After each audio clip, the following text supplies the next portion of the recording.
கணவனும் மனைவி நல்ல அன்பா பாசமா இருக்கிறாங்க, நல்ல இரக்கம். அதை போல இரக்கம் இல்லை, அந்த அளவு இரக்கம். கணவன் எங்க போனாலும் மனைவிக்கு உடனே கோல் எடுத்து சொல்லிடுவாரு, நான் அங்க போயிட்டேன், போய் சேர்ந்துட்டேன், இந்த இடத்துக்கு வந்துட்டேன், இப்படி இங்க வந்துட்டேன் சொல்லிடுவாரு. இப்ப ஒரு நாள் கணவன் என்ன செய்யறாரு, வேலை முடிஞ்சு வாராரு, மனைவி தூக்கம். இப்ப மகரிப் பாங்கு இருக்குது, தட்டி எழுப்பி மனைவிட்ட கேட்டாரு, அசர் தொழுதீங்களாண்டு. அவ மனைவி சொல்றாள், நான் அவசரமா வெளியே ஒரு வேலைக்கு போயிருந்தேன், வந்து டயர்ல தூங்கிட்டேன், அசர் தொலை இல்லை அப்படின்னு. கணவன் ரெண்டு பேரும் இரக்கமானவங்க, பாசமானவங்க. ஆனா கணவனும் மனைவி நல்ல இபாதத் தக்வா உள்ள மனிதர், அதிலும் குறிப்பா கணவன் நல்ல தக்வா உள்ள மனிதர்.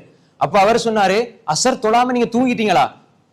அப்ப நான் தூங்கிட்டேனே அப்படின்னு எழும்பி ஓடி போய் தொழுங்க அப்படின்னு அந்த பெண்மணி தொழுகிறாள். அப்புறம் மகரிப் தொழுகிறாள். தூக்க போய்விட்டால், அப்படி மறதியா நாங்க தூங்கிட்டோம்னா எழும்பின உடனே தொழு கொள்ளலாம். இப்ப தொலை வச்சுட்டார். இப்ப திரும்ப கணவனுக்கு அடுத்த நாள் ஒரு பெரிய பயணம் போகணும். இப்ப நீண்ட பயணம் போகணும். மனைவிட்ட சொன்னார், நான் போறேன் அப்படின்னு போயிட்டு, இப்ப எப்பயுமே இவர் எங்க போனாலும் கால் பண்ணி சொல்லிடுவார். அப்படி ஒரு நாள் கூட தவற விட இல்லை. இவருக்கு ஒரு 3-4 மணித்தியால பயணம். இப்ப போயிட்டார், 3 மணித்தியாலம் போயிட்டு 4 மணித்தியாலம் போயிருச்சு, 5, 6, 7 மணித்தியாலம் போது கணவன்கிட்ட இருந்து அழைப்பு வர இல்லை. மனைவி அவளுக்கு இப்ப சந்தேகம் வந்துட்டு, கணவனுக்கு என்ன நடந்துட்டோ தெரியாதா, கோல் அடிச்சு பாக்குறா, கணவனுக்கு கோல் போதும் இல்ல, வேலை செய்தும் இல்ல, தேம்புறா, அழுகுறா, புலம்புறா. எல்லாரும் மக்கள் ஓடி வந்து என்ன விஷயம் என்ன கணவன் போனாரு, போய் இடையில போகும்போதெல்லாம் கோல் அடிப்பாரு, இங்க இருக்கிறேன். ஆனா போக வேண்டிய தூரம் 3 மணித்தியாலம் 7 மணித்தியாலம் போயிருச்சு, இன்னுமே அவர் கோல் பண்ண இல்லையே அப்படின்னு சொல்லி கத்தி கதறி இப்ப மையத்தூடு மாதிரி ஆயிடுச்சு அந்த வீடு.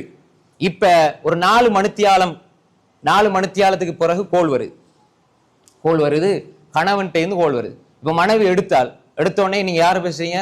அப்ப நான் தான் இப்படி உங்களோட கணவன் தான் பேசுறேன், வேற ஒரு போன்ல இருந்து எடுத்து பேசுறாரு. நான் அப்படித்தான் நான் இங்க வந்தேன், வந்து சேர்ந்துட்டேன் அல்ஹம்துலில்லாஹ். அப்ப ஏன் நீங்க எனக்கு உடனே சொல்லல, ஏன் நீங்க பேச இல்லை, அப்படி உங்களுக்கு அக்கறை இல்லை, அன்பு இல்லை அப்படின்னு கத்தி கதறி பேசி எல்லா ஏச்சுக்களையும் ஏசி என்னெல்லாம் திட்டணும் அப்படிலாம் திட்டி, உங்களுக்கு அக்கறை இல்லை அப்படி இப்படின்னு சொன்ன பிறகு எல்லாம் சொல்லி முடிஞ்ச உடனே கணவன் சொன்னாரு, நேத்து நீங்க அசர் எத்தனை மணிக்கு தொழணும்னு கேட்டாரு. அப்ப 3 மணிக்கு டைம், உதாரணமா 3:30க்கு தொழணும் அப்படின்னு. எத்தனை மணிக்கு தொழுதீங்க? 7:30க்கு தொழுதேன். மகரிபுக்கு ஒரு 5-10 நிமிஷத்துக்கு முன்னாடி, 4 மணிக்கு போறது. அப்ப நீங்க 3 மணிக்கு தொழ இருந்த நீங்க சரியா கடமை 3 மணிக்கு தொழணும், நீங்க 7:30க்கு தொழுதீங்க. கிட்டத்தட்ட ஒரு 4 மணித்தியாலம் லேட்டாய், 4-4:30 மணித்தியாலம் லேட்டாய் நீங்க தொழுதீங்கன்னு சொன்னா, இப்ப நான் உங்களோட எவ்வளவு இறக்கம் வச்சிருக்கிறேன்? நான் உங்களோட எவ்வளவு வச்சிருக்கிறேன்? இந்த இரக்கத்தை விட அல்லாஹ் உங்கள் மீது எவ்வளவு இரக்கம் வச்சிருக்கிறான். நான் வந்து சேர்ந்த இந்த ஒரு இடத்துக்கு வந்து சேர்ந்து ஒரு 4 மணித்தியால் லேட்டாகி உங்களுக்கு செய்தி சொன்னதுக்கு நீங்க இவ்வளவு கோவப்படுறீங்கண்டா, என்னை விட கோடி மடங்கு இறக்கம் வச்சுக்கிற ரப்பு 3:30க்கு நீங்க அவனை தொழணும் என்று சொல்லி அல்லாஹ் ஏற்படுத்திருக்கும் போது நீங்க 7:30க்கு தொழுதா எவ்வளவு கோவப்பட்டிருப்பான் அல்லாஹ். அழகா 3:30க்கு நீங்க தொழணும் அல்லாஹ் ஏற்பாடு செஞ்சு வச்சிருக்கிறான். நீங்க 7:30க்கு தொழுவீங்க, 4 மணித்தியாலம் கழிச்சு நீங்க தொழுவுறீங்கண்டா அந்த அல்லாஹ் எவ்வளவு கோவப்பட்டிருப்பான். ஆனா உலகத்துல நான் உங்களோட வச்சிருக்கிற அன்பு கொஞ்சம் தான். ஆனா நான் இந்த ஒரு 4 மணித்தியாலம் லேட்டாகி வந்து சேர்ந்தேன் என்று சொல்றதுக்கு தாமதமானதுக்கு நீங்க இவ்வளவு கோவப்படுறீங்கண்டா, என்னை விட இரக்கமான ரப்பு அவனை நீங்க 3:30க்கு தொழாம 7 பொழுது அசர அல்லாஹ் எவ்வளவு கோவப்பட்டிருப்பான். அதை நீங்க என்றைக்காவது யோசிச்சு பாத்தீங்களா? என் அன்பு முடிஞ்சு போகும், இன்றையோட நான் மௌத்தா போனா முடிஞ்சு போனா, அல்லாஹ்வோட அன்பு உங்களுக்கு நாளை மறுமையில சொர்க்கம் வரை தேவை. எனவே அல்லாஹ்வுடைய அன்பை நீங்க சரியா எடுத்துக்கொண்டால் என்னுடைய அன்பு சரியாக கிடைக்கும்.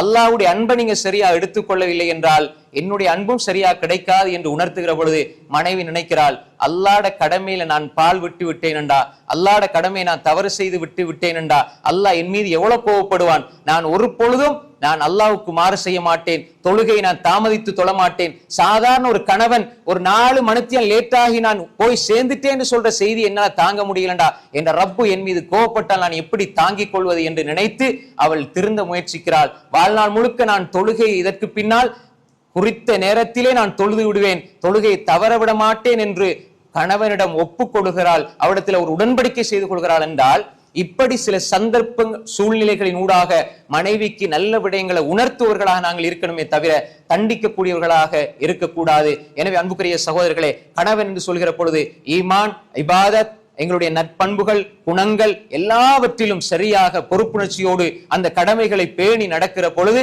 குடும்ப வாழ்க்கை சீராக அமையும். கணவனும் நல்ல கணவனாக மனைவிடத்திலே அல்லாஹ்விடத்திலே எழுதப்படுவான். அப்படிப்பட்ட நல்ல ஒரு வாழ்க்கையை நாம் தெரிவு செய்ய வேண்டும். அதற்கு சிறந்த ஒரு பருவகாலம் இந்த ரமலானுடைய காலம். எனவே எங்களுடைய வாழ்க்கையை திருத்தி நாங்கள் எங்களுடைய மனைவிமார்களுக்கு முன்மாதிரியாக இருக்கக்கூடிய நல்ல கணவன்மார்களாக அல்லாஹு தஆலா நம்ம எல்லோரையும் ஆக்கியல்வானாக. வாஹிரு தஅவானா அனில் ஹம்துலில்லாஹி ரப்பில் ஆலமீன்.